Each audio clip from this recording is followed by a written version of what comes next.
Welcome back to the Last Week This Week podcast. I'm Ian Scott. And I'm Zach Huber.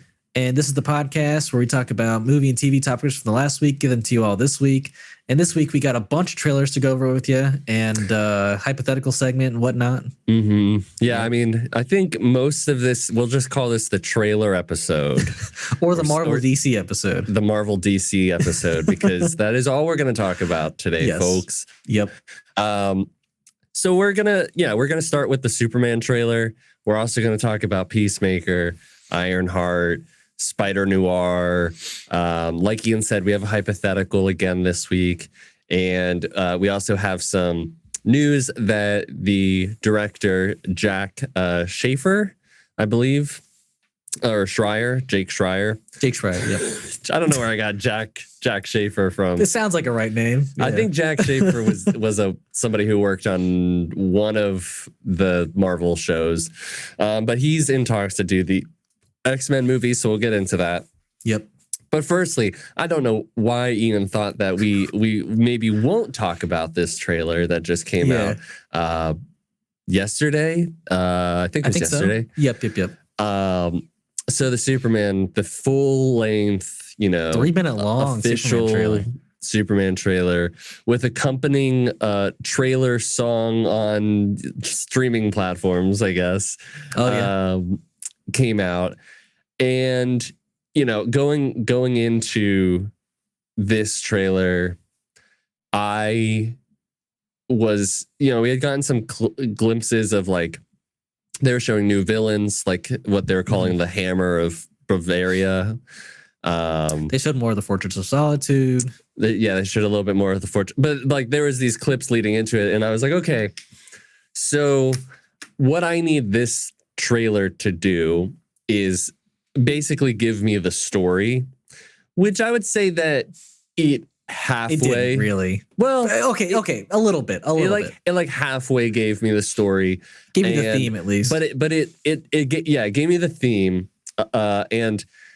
And at first I was like, I don't know if I like this trailer. Just speaking in trailer terms, I don't know if I like this as much as the first one. But then as I started watching it over and over, because I kept finding myself wanting to go back to it, and then I watched it with Hannah, and I was like, no, this is really good. Yeah. So I don't know. I might like it more, to be honest. And I just love. I know there's debate online about how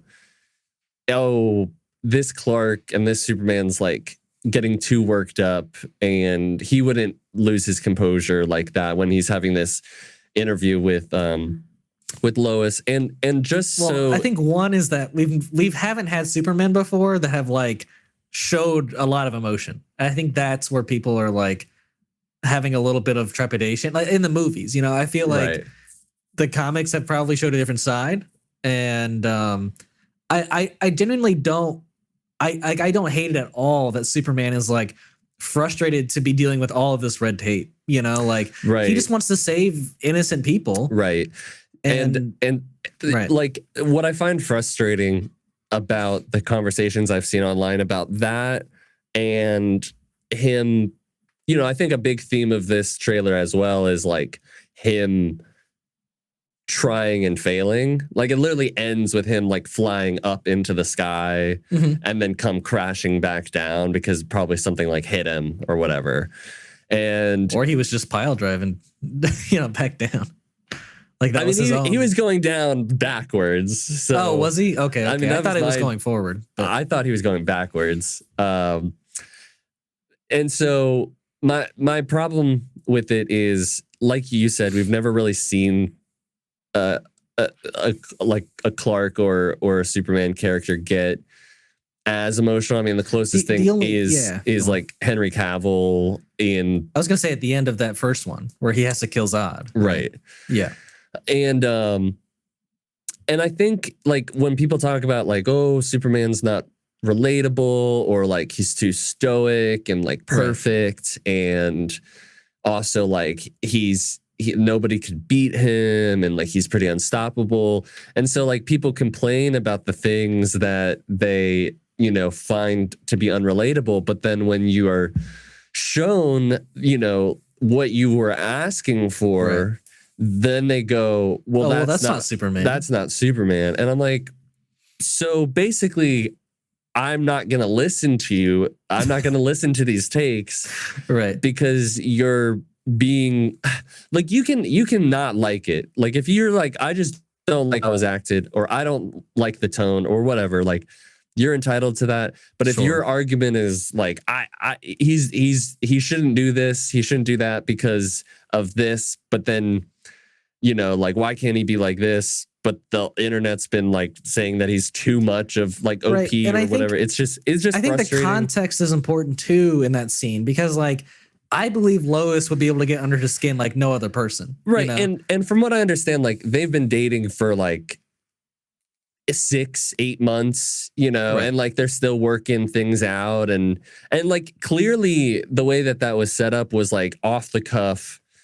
Sure. We're just like having a good time, and we're like, let's do it. Let me interview you. And I love how it starts. Like, let's ruin this date night. She's like Superman, and then he's like Miss Lane, and it's like, no, it's perfect. I didn't think he said Lane.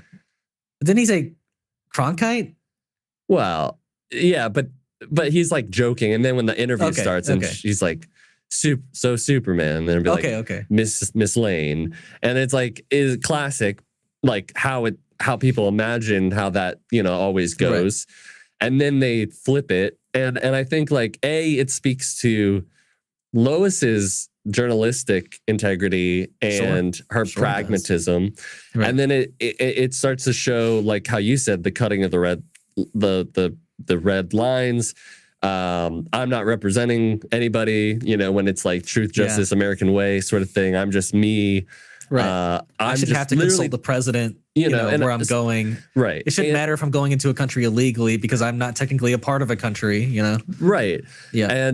And I think that scene really, like when he's like, people were going to die. Like I really I love that. That whole, like genuinely, that was like the first minute and a half of that trailer, and like the first half basically. And it's like my favorite, because like the rest of it is similar action to what we got from the first couple of trailers, right?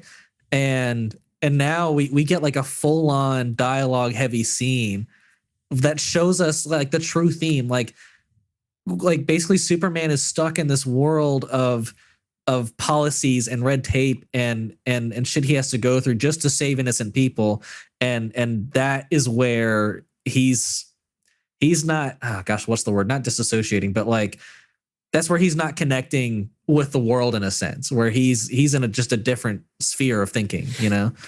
And I love that theme. I think that's going to be so exciting to follow through the whole movie. Yeah, because I think that's one of the things that is, it's always interesting with his character is how he wants to be a human, wants to uphold his values while also never going to be a human, never going, like always right, trying not to assert himself over humanity, but like be a part of it and help. And then it's like, what if they don't want your help, or whatever the case may be.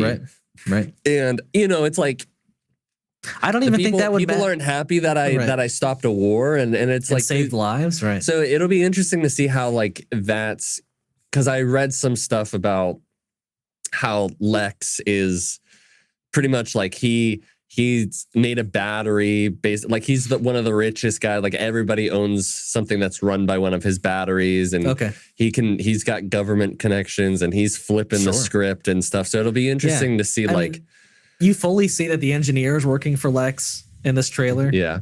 They have like both her and Lex go into the Fortress of Solitude and fight Crypto and the robots, which I thought was a really cool scene. I loved Crypto just biting her face. So yeah. Crypto's a little badass, apparently.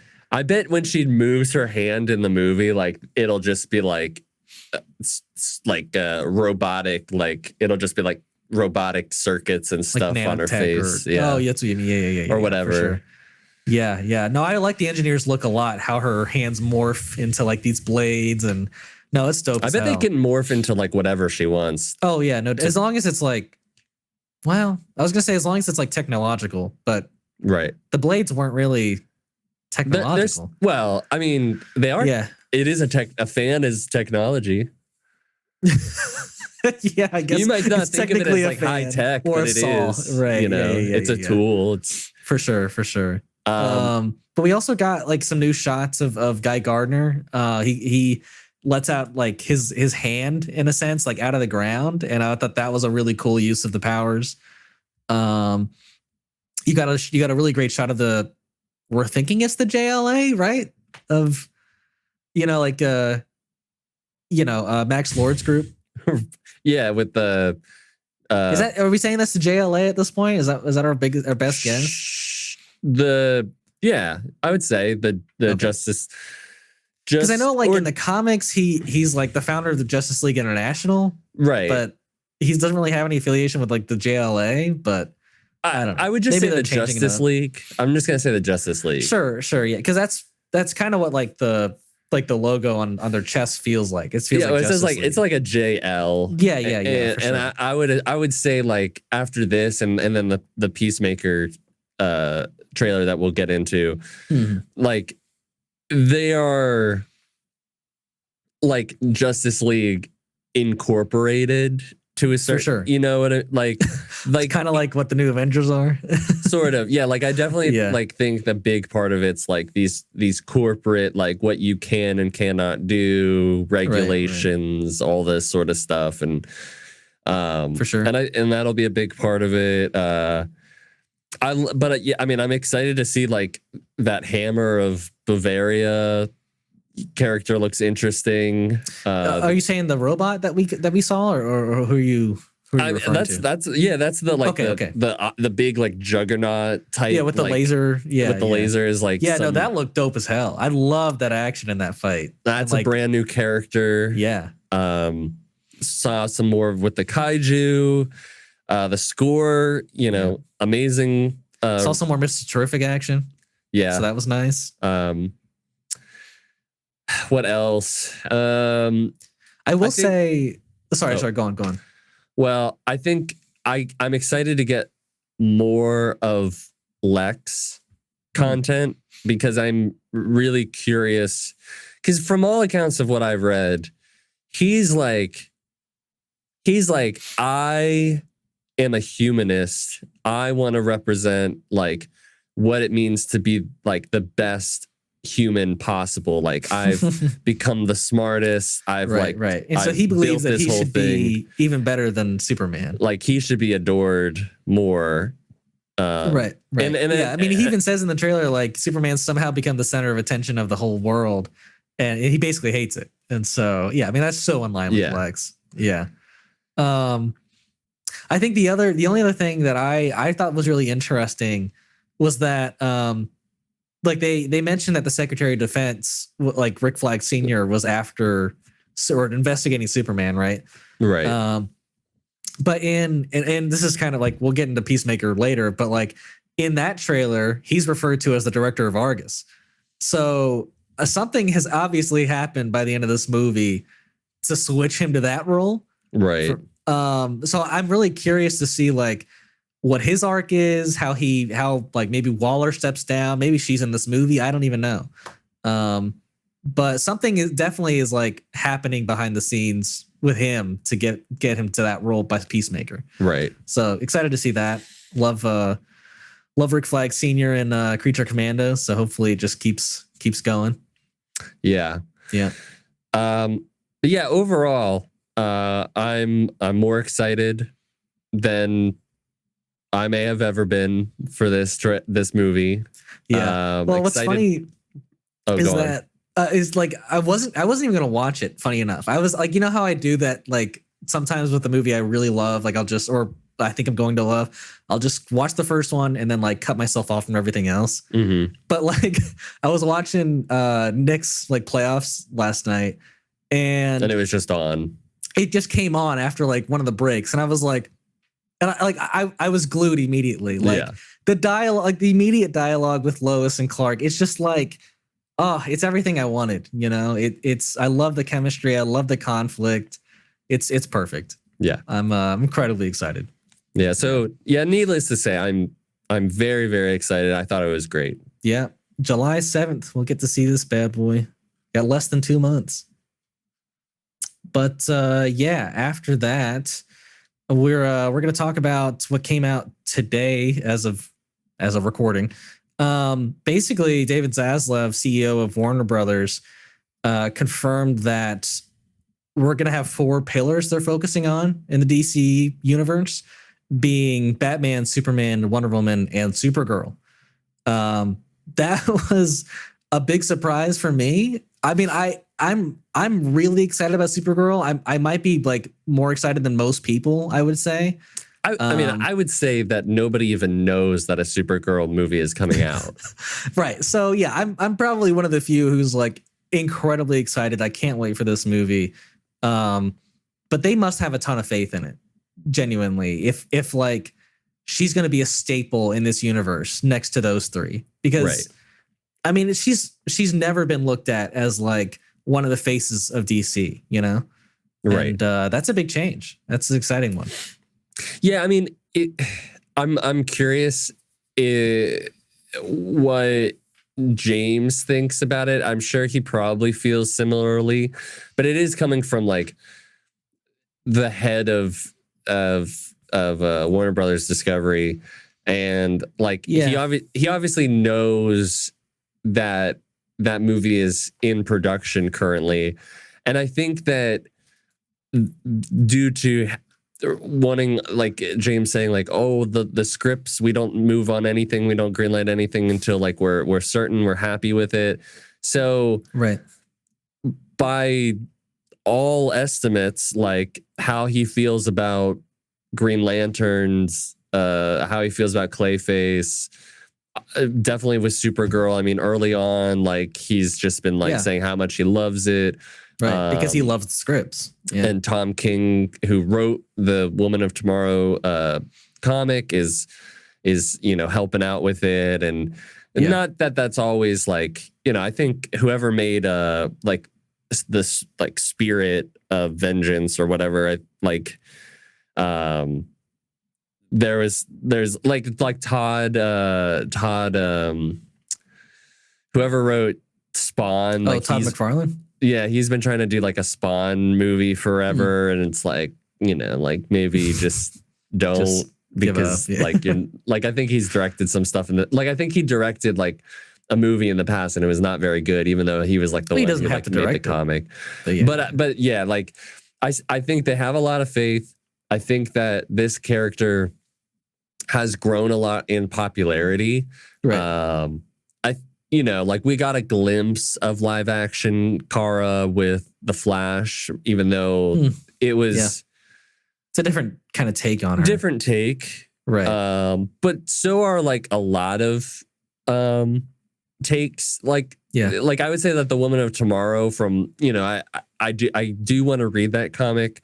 Yeah. Same. So like I'm kind of talking out of my ass about this, but but like it, from all I've seen of her in other media compared to how they're, showing, like depicting her in that comic and probably this movie, is like a little bit more hardcore, a little bit more violent and troubled. And I guess you had a bit of that in the Flash, but not as much.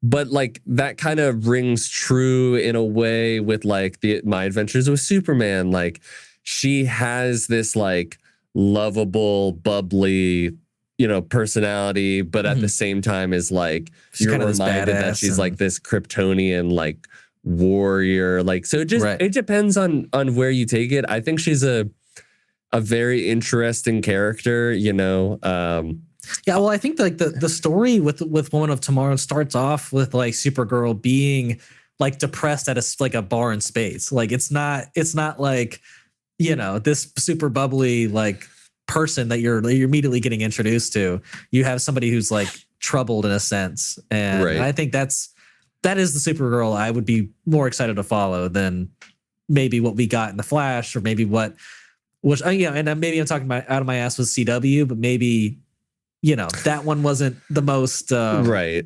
It's not for me, is what I'll say. No, yeah, it wasn't for me either. But I know that was like one of the CW's more popular shows. I think it got like 5 or 6 seasons. So it did. Yeah. Yeah. So maybe that's their thinking too, is that, this already has proven success, this IP, and we already have a great movie in line. Or maybe it's because it's like the next one up. Sure. But like, I'll take it on like face value. Like, they are going to say like Batman, Superman, Wonder Woman, Supergirl. These are the core characters that you're going to associate with, which is surprising, but I think it makes sense. I think. Oh, yeah, go on. Well, it's interesting. Well, like they don't even have the Batman movie greenlit. There was word today of like, there's some stuff happening with Wonder Woman I can't disclose at this time. Yeah. And he also did say that like the Batman, he's received good news about like progress in the Batman Part 2. So, take that with what you will. Well, I'm not even talking about the Batman Part 2. I'm talking about like the Brave and the Bold. Yeah. Okay. Well, yeah, I mean, but I think what's really surprising about that, like these 4, is that like Wonder Woman, like you mentioned, isn't really being developed at the moment. Like, we got an announcement of the Mascara show, but we've apparently from what we've heard in the reports is that it's kind of stalled in development, that there's nothing really happening with that at the moment. Yeah. And there was nothing announced in phase 1 for Wonder Woman standalone movie. So that's surprising to me too. I have a feeling that is gonna change in the next like coming months to like year. Like, we'll probably get word that like it will be one of the priorities to like get that going. It'll probably be a push from David Zaslav there. Yeah. Not that I want him to really be interfering with James Gunn's universe, but I'm sure a lot of people want Wonder Woman sooner than later. So. I think it's coming from him, but I also think it's coming from like James, where it's like, this is a 10-year plan about trying to, in his business language, make assets, like better assets out of these characters than what they've been treated thus far as. Right. And like, why wouldn't you focus on the main like 3 Trinity? Yeah. And so I don't know. No, like I get it. Like they are obviously the 3 main pillars of DC. It's just like James Gunn has said nothing about Wonder Woman so far. And everything that he's like is being openly talked about and like produced, I'm very, very excited about. Yeah. I don't obviously want anything to be. Sometimes it's good to have pressure to develop stuff for sure. But you don't want to rush anything either. Yeah. And that's been his whole kind of mantra. Right. So we'll see. We will see. But yeah, I think we'll hear some stuff. I think that they have some stuff that they're just not talking about right now. But overall, I'm very happy with that news. Yeah, because it's like having like Captain America, Iron Man, Thor, starting off the MCU. It's like, I mean, ideally, if you had all your Marvel characters from the jump, you'd probably go like Spider-Man, Captain America, Thor, Hulk maybe Hulk. You'd probably go with those, but like, what I mean? Like, right. You'd probably want to start with the big ones. For sure. But that's what they're doing. So yeah, makes sense. But yeah, I think maybe last piece of DC news today, or yeah. Peacemaker season 2 released a trailer a little while ago. It's not super recent, but this was really pleasantly surprising. I didn't expect to see a trailer for this until maybe a little after like that Superman trailer. Mm-hmm. But it's like it brilliantly to me like merges it into this new universe while keeping like that same feel of the, like with the same group, you know, like you have the identity of like the 11th Street kids still intact. You have Vigilante, you have Amelia Harcourt, you have Adebayo, and I think like seeing them kind of all down on their luck after saving the world is a really nice place to bring us back into, to kind of like reform as a team. And then you just had some really great like comedic moments and nice universe, like him being in the new universe moments, you know? So I was really happy with this trailer. Yeah, I really liked it too. It felt like, to a certain extent, it felt like we didn't really miss a beat. No, I agree. In terms of how it felt, like how the tone felt. Yeah. I was hoping for a little bit more, but I do really enjoy like the interview scene. Yeah, I love the interview scene. Brings really, you right into this new world immediately, you know? It does. And I was very surprised to see that like they are going to have, you know, Guy Gardner and Maxwell Lord and Hawkgirl at least, you know, in a part of this show. Like that was... Does that maybe tease Mr. Terrific leaves their group? Maybe that's why they're recruiting a new member? I don't think so, but maybe. It seems like Superman's working the most with, like, seeing like behind the scenes shots. It seems like he's working the most with Mr. Terrific. Might be, rather than Hawkgirl or Guy Gardner. So it's possible. Could be. Yeah. I wouldn't say that it seamlessly gets us introduced into this new world, because I still have questions. Like, I would say that the end of the trailer, he's like goes into this extra room in this pocket dimension this pocket dimension.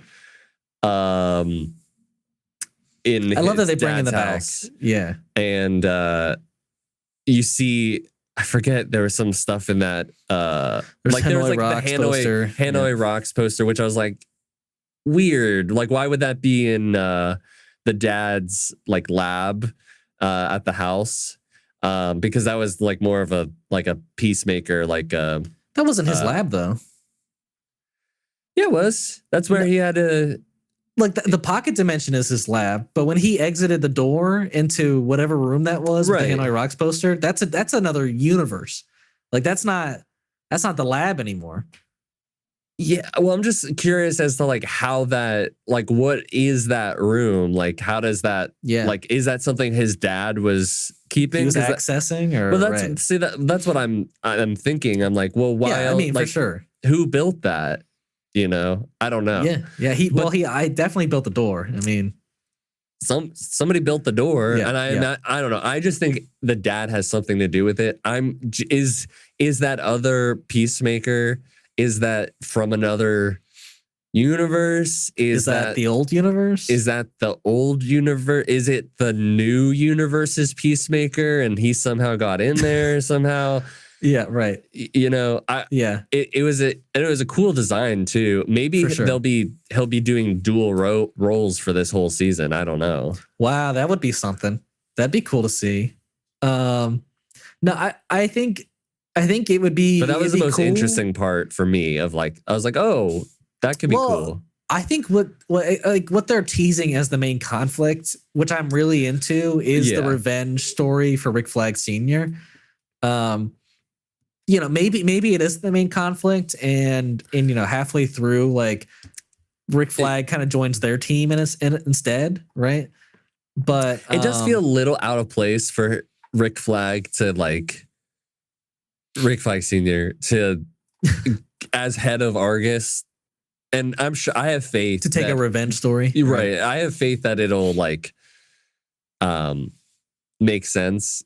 I have a little bit more of a idea that it's like not as a straightforward revenge thing. It's like more of like, oh shit, now I got to work with him, you know, and like he knows, and he's gonna make my life hell and stuff like that. But in the end, Peacemaker will redeem himself for killing Rick Flag, you know, something like that, you know.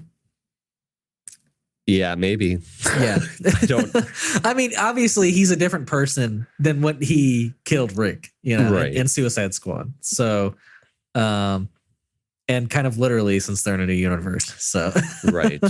but those events still did happen in this universe. So we'll keep that in mind. Yeah, it'll be very interesting to see how they toe that line.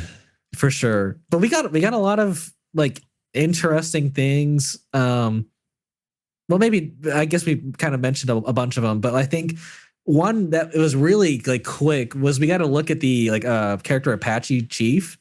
Where he was like doing this crazy ritual or something, and he had these kind of rays going over him. I was like, okay. I think we got teased that he was going to be in the season a while back, but it's cool to have that confirmation now.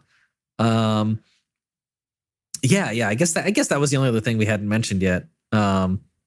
But yeah, I just like how the season's going to start and how we're introduced to all the new stuff in this universe. And I think it was cool to see like Max Lord for the first time. I thought he had a good look. Yeah. And the fact that like you can bring these characters over from Superman and put them in this kind of like new comedic setting, and it still like really works, you know?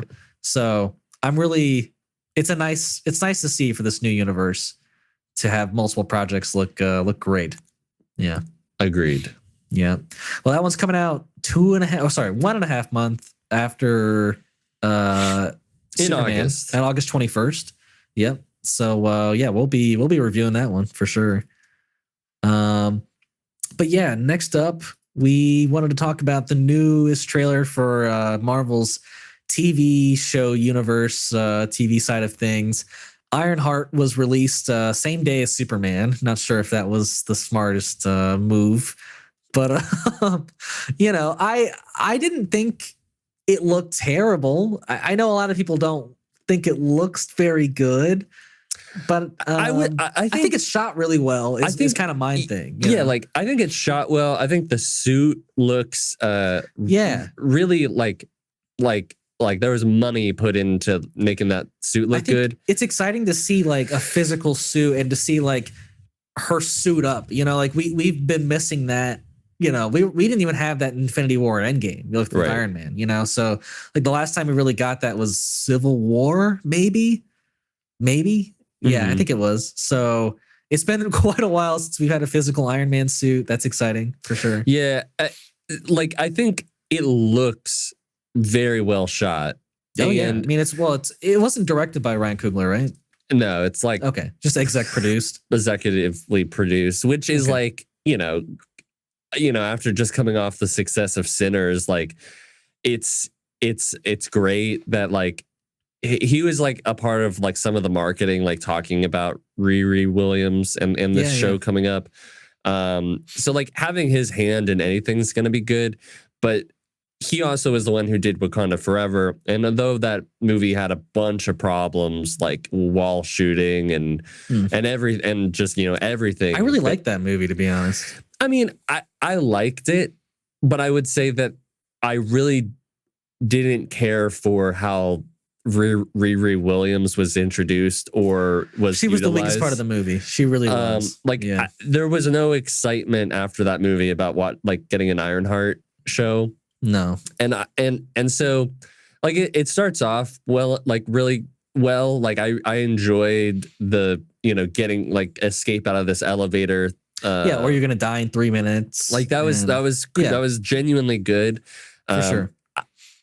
I am gonna watch it. I like is it Danny Ramos or who's playing her ally, right? The Hood. Yeah, I think you're right. I'll look it up real quick though. Like I really like him. So I think he'll do really well. Anthony Ramos. Even though I think that character, I think there's going to be like some magic involved.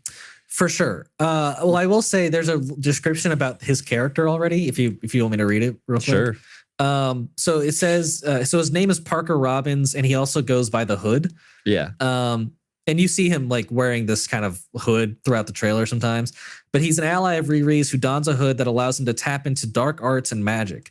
Ramos said Robbins was complex and a misfit who wants to take in other misfits and show the world that you looked at us as outcasts, but we're going to end up on top. He's from the Chicago neighborhood of Humboldt Park, being raised by his mother, who is part of the Puerto Rican street gang turned activist organization, the Young Lords. So definitely, I think this character is going to become her antagonist rather than an ally.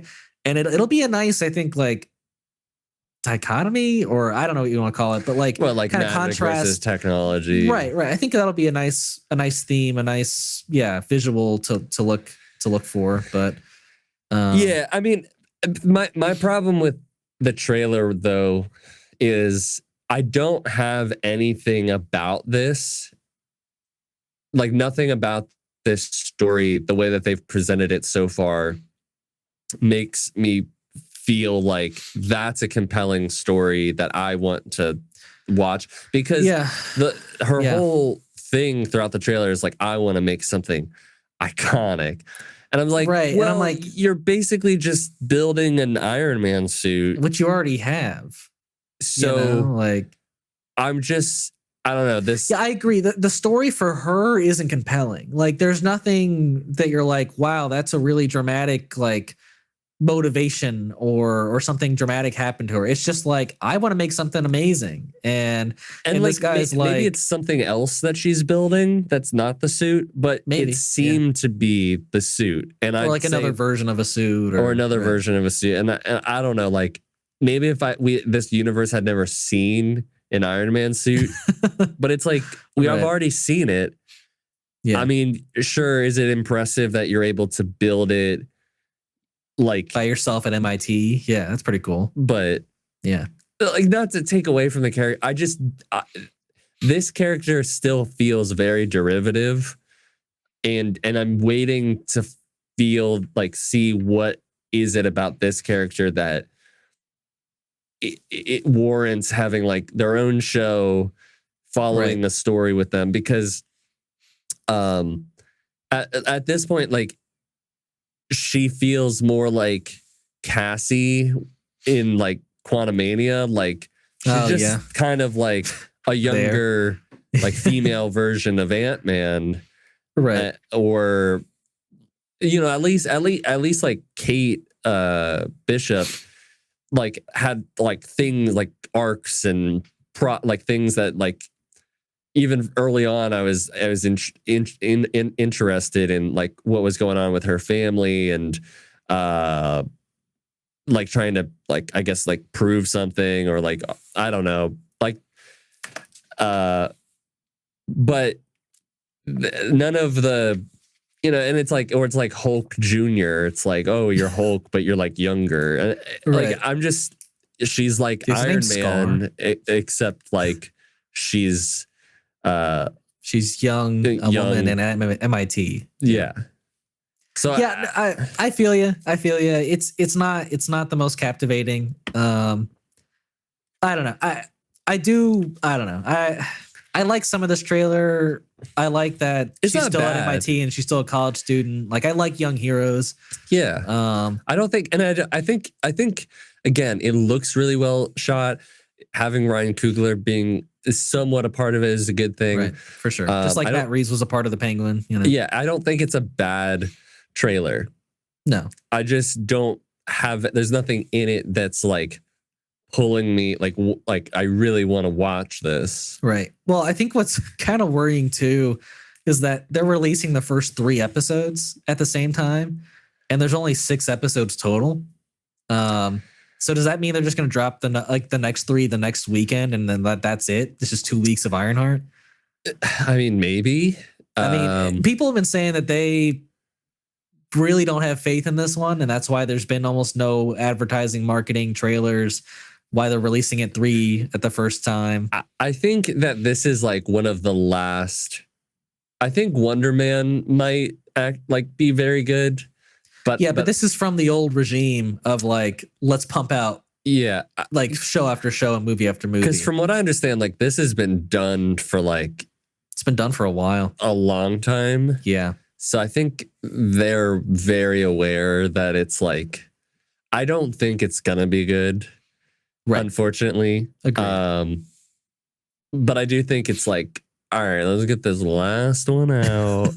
And then we can focus on all our good shit. Like, remember what we did with Echo? Let's just do the same thing. Well, I've also been hearing that like the Vision Quest like show will also be like the last of the like movie characters shows of there. Right, the movie characters, right? It'll all be like new characters or maybe new seasons of the old shows we've gotten. So yeah. I think that's probably for the best.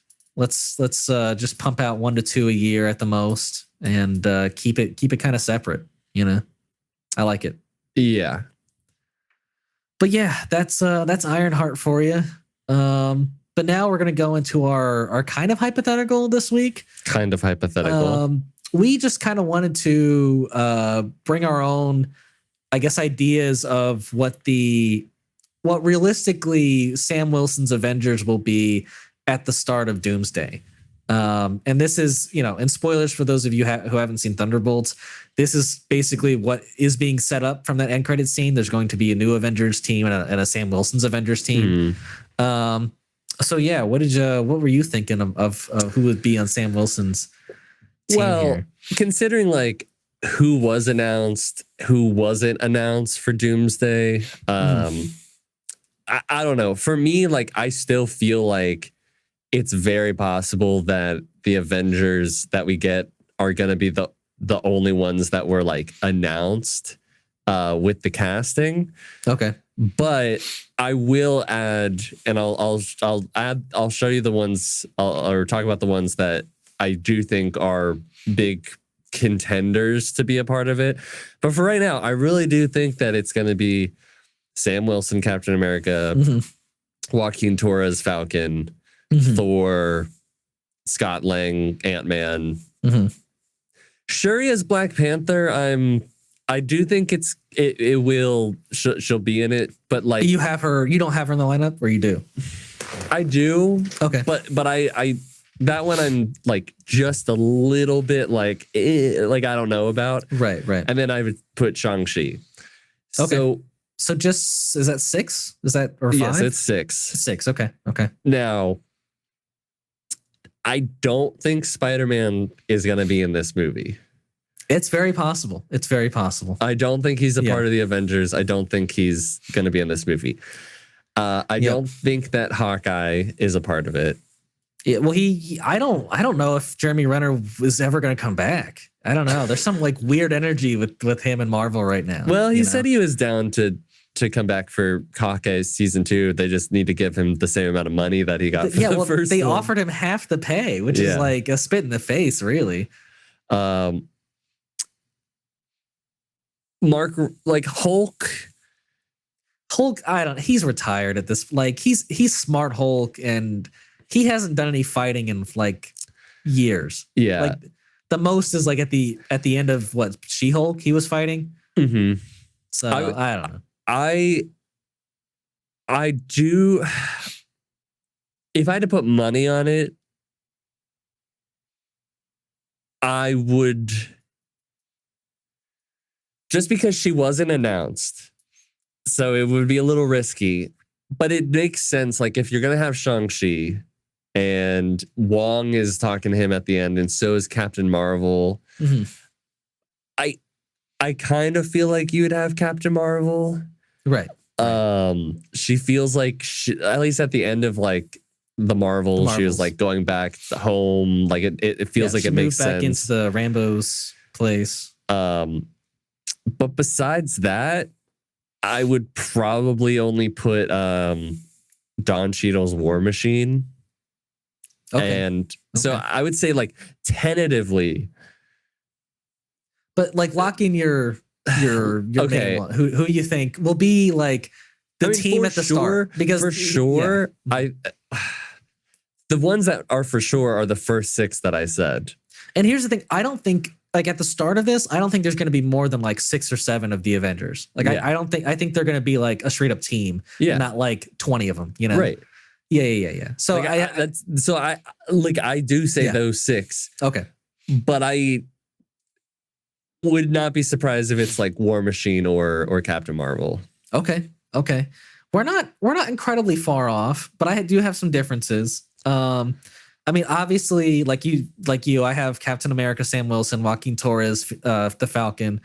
Um, Shang-Chi, yes, like that just makes sense. Like he's one of the most successful of this new era.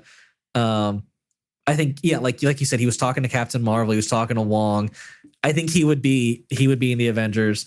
Um, I do have Captain Marvel in this. That's my fourth one.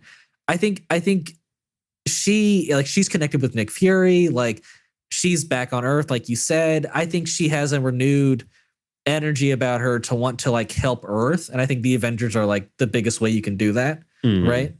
Um, I also included Spider-Man in this. Now I understand he might not be in this, but I look at, I guess how I was also forming this was like who is like not like known to Sam Wilson in the Avengers, or and Nick Fury, right?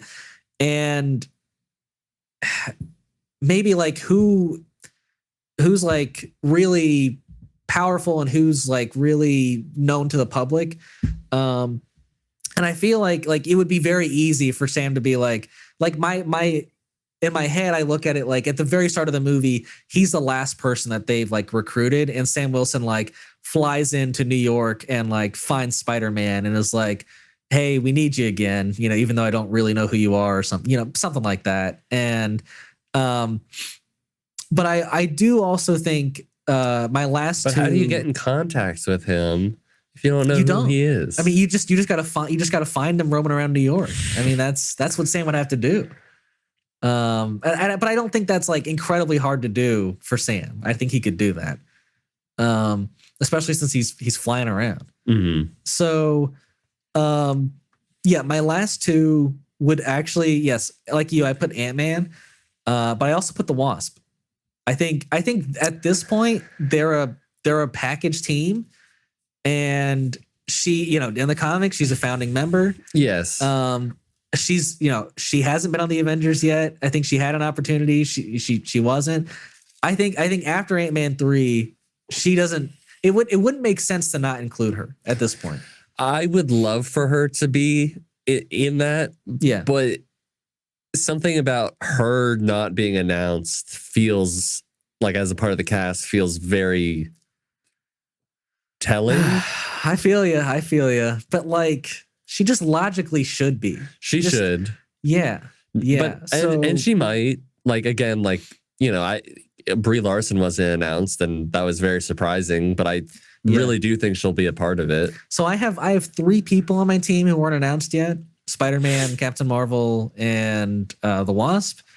But yeah, the others were Captain America, the Falcon, Ant-Man, and Shang-Chi. The reason I didn't include like Thor is because he's at his home. He's in space. He's dealing with whatever he needs to deal with in space. I think it would be incredibly hard to reach him or recruit him to the Avengers, right?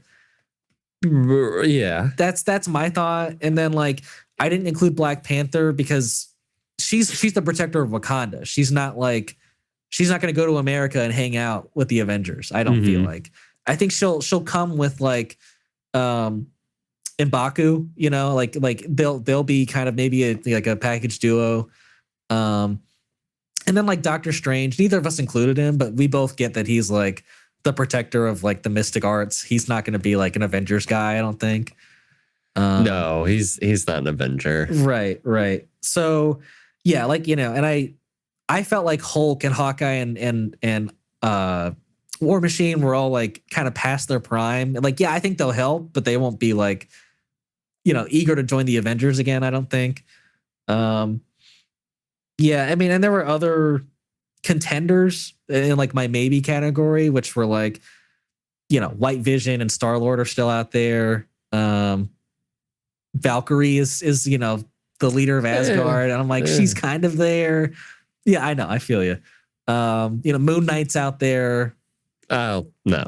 Yeah, I know. I feel you. But like, he's pretty strong. I don't know. But yeah, those were my 7. Yeah, I got a team of 7, and if Spider-Man doesn't end up being on it, I get it. That's fine. But I really want to see Captain Marvel and the Wasp on this team. I would really like Captain Marvel to have some good character work done. Agreed. That's what I would She like. needs some help after that last one. Yeah. yeah. But I think her being like a main Avenger would help her character development for sure. Yeah. But yeah, I think that's our Avengers teams. Next, we got a Spider-Noir trailer, or a teaser, really. Teaser, yeah. Very surprising. Didn't think it would drop so soon. Me either. But yeah, it's just a 2026 release date. No hard release date yet. And it was full black and white noir style. You got some action, like a glimpse of some action in a room with Spider-Man kind of moving at a fast speed. You got a very interesting like Nicolas Cage noir like kind of narration in a sense. Mm-hmm. But yeah, I think the only part, unfortunately, that like really impressed me, or like I was like, ooh, that's kind of cool, was the like when he was standing behind that criminal at the end, where he turns on the light eyes.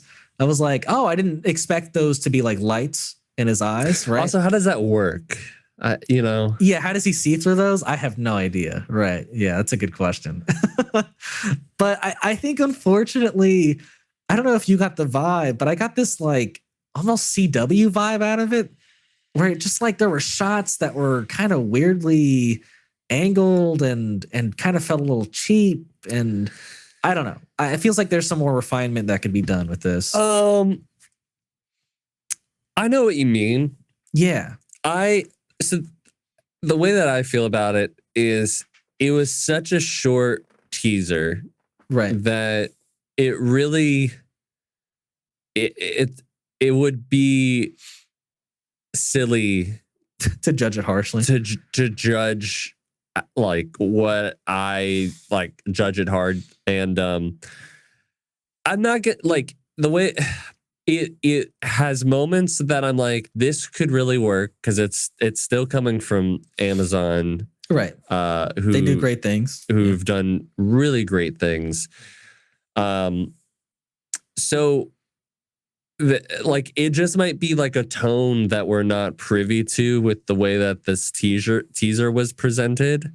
Yeah, because I could very easily see it being this more elevated.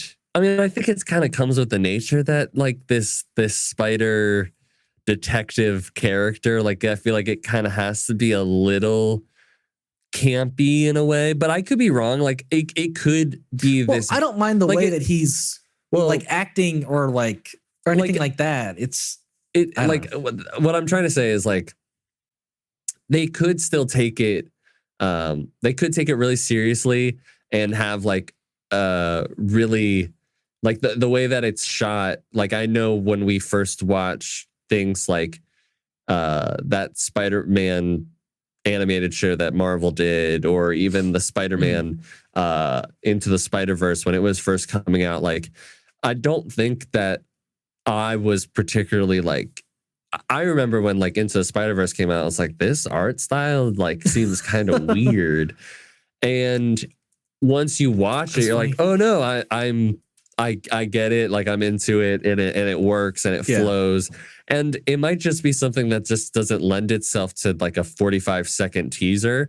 I think it was like 30 seconds or whatever it was. Right. But like at the same time, yeah, it could also just not be good. But we're also talking like Nicolas Cage here, so that's exciting as hell. It's exciting, but it's also like you don't know what you're gonna get. Right. Like the tone is a little hard to pin down. I'm kind of. It definitely feels like it's taking itself seriously. You know, like I really like the line where what did he say? Like they're like, man, we need a hero out here or something like that. And he's like, man, I hope they find someone. You know, like it's almost like he doesn't view himself as a hero, right? And so we might get like a really gritty Spider-Man in a sense, because it is this noir vibe and tone. But We might. I just need to see more of the world. sure. Right now, I think I'm thinking of it as like they are going to take the story seriously. They're going to take the characters seriously to an extent, but it's going to be a more like it's going to be a little camp, No, for sure. For sure. Yeah. I guess. But So, like the character itself in Spider-Verse was camp, like, yeah. yeah. So I don't mind that at all. Yeah, I don't know. It's like it's a weird tone that I like when I announced this show, I was like, yeah, I don't know how you do it. Is it gonna be fully black and white? Like are they gonna make it, like some like snapping of the finger jazz music as he's like trying to solve a mystery while he's like talking Right. over, like he's like narrating the Hey, scene. good. I'd love to have a noir narration. I live for that. Yeah, I don't know. It could go so many ways. So I don't know. I like some of the action. I also thought some of it, like you It was said, like a little could weird be looking. a little weird, cheesy. Right. So it's just it's hard to know. I heard that there's possibly going to be a color version and a black and white version at the same time. I would have to watch this in black and white. Like that's the character, like it was really interesting the way that they had like the whites really, really bright. yeah. Which I really enjoyed. I'd be curious if they did have a colored version. I'd be curious how that works, because that's a completely different color grading. Right. It's like, how would the I feel like light you have look? to full on plan for like like this kind of style, like color and tone wise, right? Yeah. Like you can't just do both at the same time. Yeah, I mean, to a certain extent, like I could be wrong about this, but like when certain, like when like Justice is Gray, like the Snyder version came out, I was like, well, you're just making it black and white. It's not like it was filmed for black and white. It wasn't the intention. It was just like, oh, wouldn't it be cool if it was black and white? Well, but if the backstory, I don't know if you heard the backstory behind that, but like I guess most of the time while he was like shooting that version, like the stuff that he would like play it back on was black and white. And so like the majority of the time he was seeing it in black and white while he was shooting it. And so sure. I don't know. Yeah. Or like Godzilla -1. Released it as black and white just so it could feel like, no, maybe the director would say like, oh, like I use it does, like I planned for this. I don't know. Yeah, but like just so it can look like an old school Godzilla movie. And it's like, no, like I get the idea is cool. It's just like it'd be better if you planned for it in the first place. Yeah, right. I guess. I don't know. It feels like a little gimmicky to me. I'm like, show me the way that you wanted us to see it the first time. Right. I don't know if I need to see it in color, but yeah, I feel you. Just give us black and white. That's maybe what the you lose for. some. Like I would say, like, well, I think to a certain extent, like you watch a movie in black and white, like some stuff like a noir lends itself to darker images, and if you start to put them in color, I don't think you lose all of the atmosphere.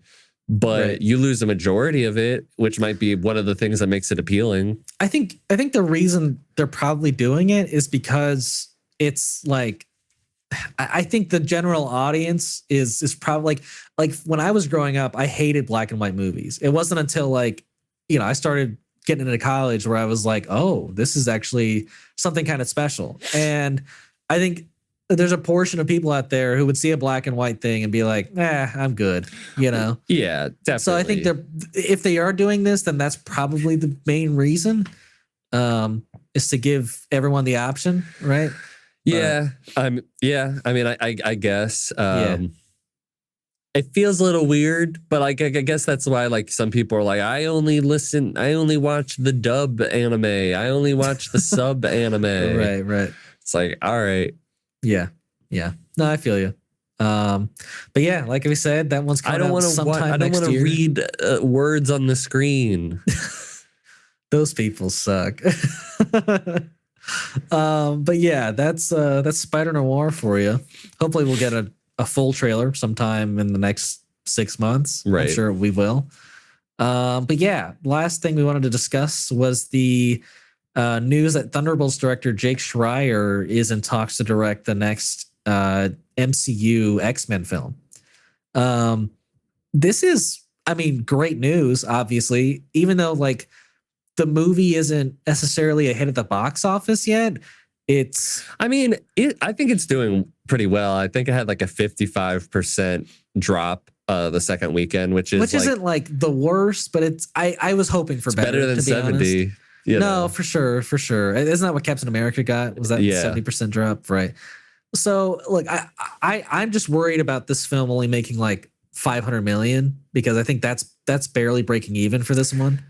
But okay, well, yeah. I mean, regardless. Regardless, I like, Marvel has kept like the directors that they have gotten like great reviews on, just like Ryan Coogler, James Gunn, the Russo brothers, like they keep talent and move it along in their slate. And I think this makes a ton of sense. Like you had a director who had a really great vision for a team and a really great emotional story for that team. And I think that's kind of at the heart of what the X-Men is. Like those are great emotional team stories. And I'm sure he'd have a vision for it.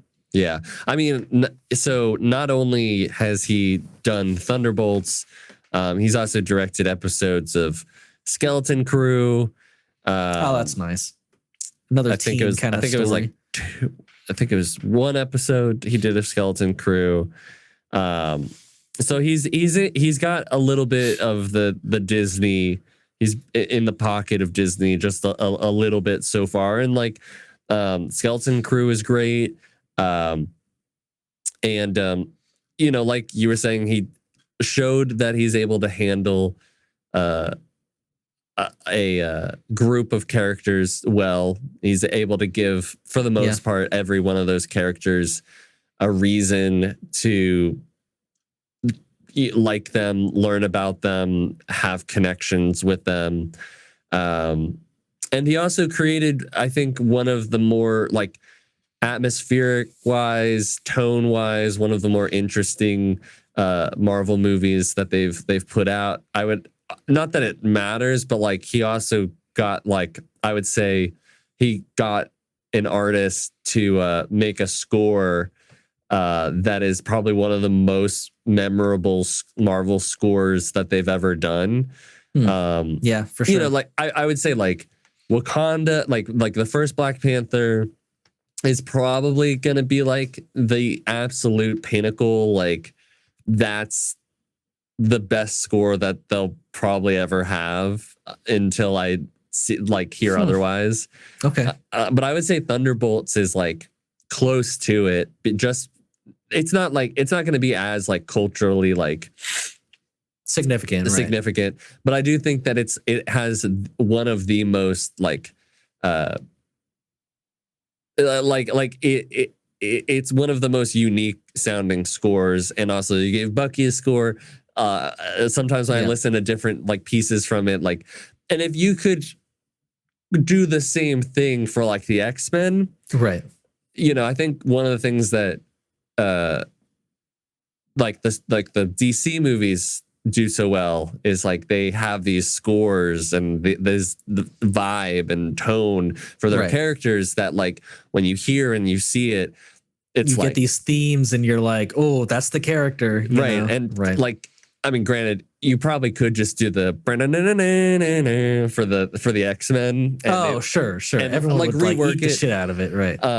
But yeah, like they clearly like audiences really enjoyed this movie. Critics really enjoyed this movie, even though maybe it's not doing as well as other Marvel movies had done in the past. They're also working against like a disappointing Captain America movie that came out like less than 3 months ago, and countless others that have been building up before it. And so I also think you're working against like the fact that there's other things you need to watch to like know these characters, right? Like like the Falcon Winter Soldier well- and Black Widow. I think those are two things that, like, yes, you don't have to, but like if you didn't watch those, you're like, who the fuck are these guys? You know? Yeah. I get what you're saying. I get what you're saying. Right. But yeah, I think it would be very exciting. Obviously, like, I think that it doesn't have to be him, but the same thing as like having Matt Shackman do WandaVision, and now he's doing, you know, Fantastic Four. Yeah. Keeping these people around, like, I think it's a good idea. I think For sure. Yeah, you know, I think this is like a golden job, I think, for like anyone in the industry, because I don't know if you remember that report recently where Kevin Feige has been apparently telling people, like, internally that he has a 10-year plan for the X-Men going forward. So if you get like 3 movies and maybe multiple spinoffs that you're just kind of locked into, like, that's a pretty dream job right there. Yeah, I mean, and like he's also working with characters who are troubled, more like, and I think that's what you need. Going through real world problems, you know? Yeah, and I think that's what you need when it comes to the X-Men, because it's like they're outcasts. They have, you know, their own sort of personal, emotional issues that make them who they are, and that's kind of the whole point. And for sure, if he can bring what he brought with Thunderbolts and even more to like an X-Men project, I think it could be really, really special. Yeah, absolutely. I'm hoping this actually happens. Yeah, I am too. Well, but if I could get like a Ryan Coogler X-Men, that would be sweet. I think Jake Schreier is still the better pick right now. Like, I know Ryan Coogler's great, but like I think he like literally proved that he can do that type of movie for the X-Men, you know? Whereas like we're asking something a little different from Ryan Coogler. I don't know. I think you got to watch Sinners and then okay. It's just like he's working in a, like, he's creating something that being so original that it's just kind of amazing to watch. So like the idea of like, obviously like nothing's going to be as fresh as like a brand new original idea necessarily, but like if you could bring that level of like art to X-Men, right? I'm just saying it would be really cool. Right. No, I can get that. I mean, he is a great director, and I still think he proved it in Wakanda Forever, even though you would say it has a ton of problems. You know, I still feel very strange about that movie because I enjoy like the set designs and the costumes and the world and Chadwick's performance, the tone, and Michael B. Jordan's performance, and there's so many things that I like about it, but then at the same time, like there's like, I don't know, there's a distance somehow of, and I remember not being like the biggest fan of how some things went down, probably with Claw and like going to yeah, I was talking about the second one, but yeah, the first one I kind of agree. Like I'm not like in love with it. I respect it. I think it's like a pretty good movie, but I actually weirdly like the second one more than the first one. I might like the second one more. I did enjoy it when I saw it. I would have to watch it again. I was in it was a weird time watching that movie. Yeah. It was also like a very heavy movie. Oh, it's very heavy. Yeah. I mean, it's coming off of the death of Chadwick Boseman. I mean, it's pretty heavy. So I don't know. Yeah. Yeah. No, I feel you. It is a great movie though. It is a good movie. Yeah. Yeah. So either one I would be happy with, either Ryan Coogler or Jake Schreier. I would just still maybe like inch over Jake Schreier I'd prefer, but maybe I got to watch Sinners. Like you said. You do need to watch Sinners. Yeah. But yeah, I think that is our topic list for the day. Did you get to watch anything these past couple weeks you want to talk about? Well, I finished I don't know if I talked about it last time, but I did finish the second season of White Lotus, which was nice. You were saying to me that it was like the best, it's like one of the best things you ever watched. I mean, it's probably one of the best seasons of television I've ever seen. That's crazy. It was incredible. I've so I can't believe I was so glued to a screen for like such a for character like nothing. It's just their characters on vacation, albeit rich characters, but and going through these really human complex problems, but also like with a lot of absurdity and great comedy, but also great drama and danger and mystery. And it's just so entertaining. Like I think if you like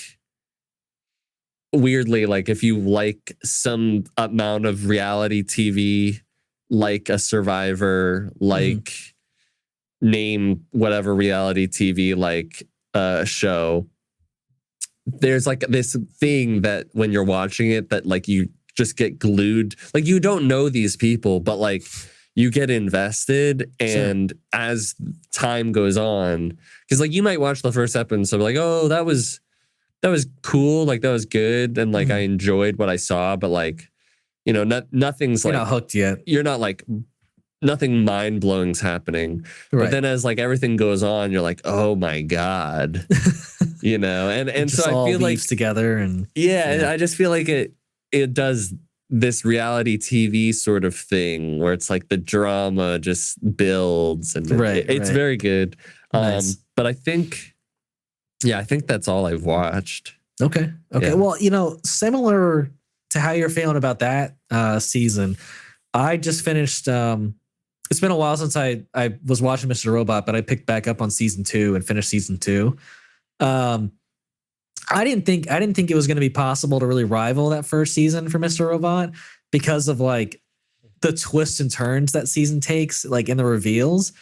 But somehow season 2 did it again, and it's like it's genuinely, I think, my favorite use of like the unreliable narrator in a story, because like for more than half of season 2, you believe you're following like, and I don't want to spoil anything for anybody out there, but you believe you're following like Elliot, the main character, go through this like new chapter of his life. But like a little over halfway through, you're revealed that like pretty much like nothing that you've seen has been like in the right context, and he's kind of like warped everything for you to believe one thing, and it's just like it's mind blowing. And then there's multiple twists at the end of that season that you're just like, holy shit. I mean, it's just it's great television writing. No one like talks about Mr. Robot like it's up there in the upper echelon of shows, and it really is. It's like I can't wait for season 3 and 4 at this point. What else have I watched? Like, are those already out? Oh yeah. Oh, okay. I just need to watch them. Yeah. But yeah, and then you know, I've been keeping up with Survivor. I haven't watched the last episode. I don't think you've watched the last 3 episodes now. Well, I did catch up on Survivor. Oh, did you watch the one from yesterday? No, I haven't. I'm going to watch that today. Okay. So I will say really quick, I love that like this is one of the first seasons where like they're whittling down like the weaker like people, and now it's just like we're at the final 6 now, and like everyone is a real player. Like I wouldn't mind anybody winning in these final 6. So it's getting really exciting. I'm shocked that they haven't like flipped on. No one's flipped on Joe yet. I mean, they've come so close. I don't want Joe to leave, but man, he's dodging bullets like left and right. David is just sulking on daggers. The fucking, every tribal council. And what was going on with him standing up at the end? Like somebody has to address that. Somebody has to address him standing up. And obviously it was out of respect. Like he was like, "Oh, Mary's leaving. That's like I respect her the most out of everybody." So he stood up for it. It's so cringe. It's so cringe that he did that. Look, Yeah. I don't want to be mean, but him in the tank top with the backwards hat, like it made me be like, hopefully, like I don't know, he just gave like, maybe he's a really sweet guy, but like he gave like, I might have been physically abusive once. Just like you can't be throwing that accusation around. Sorry. It's just sorry. I don't. No. It's just he was so scary looking with his like just shooting daggers, like shaking his head. He hates everybody there except Mary, pretty much. Yeah. He just was. I was like, how are you creating drama? Like by not even saying on the being a like on the panel on the jury, like no, so David's crazy, man. Somebody's got to address that. I can't wait for like the final 3 for him to just lay into everybody. If that even happens, like maybe he'll have cooled down by then, but I don't know. He's taking it personal for sure. But it did seem from the preview for the episode that I'm going to watch today that like Kyle is saying like Shaheem flipped and wrote the joke. Kyle and Camilla are now gonna like really lay it on. I saw the thing where like it was like everyone was showing who they voted for, and Shaheem did not vote for Joe. Yeah, no one did. It was just Mary, right? It was just Mary. Yeah. So I'm like you're trying to, and by the way, like they're gonna master manipulate it. Joe was getting like, he was getting paranoid. He was getting paranoid. I was like, oh my God, it's getting to him. Yeah. He should have. That was out of character for him for sure. He should have played it cool. But no, I think he's just been on top this whole time. He hasn't had to sweat. You're right. And Shaheen got real pissed about it. Yeah. So yeah, I think something like it's bound to come for Joe. I mean, basically he'd have to win. Like he needs to win the next 2 tribal councils for him to like really be safe at this point. He's number 1 target. Yeah. But yeah, I might not be watching it tonight, but I'll be watching it soon.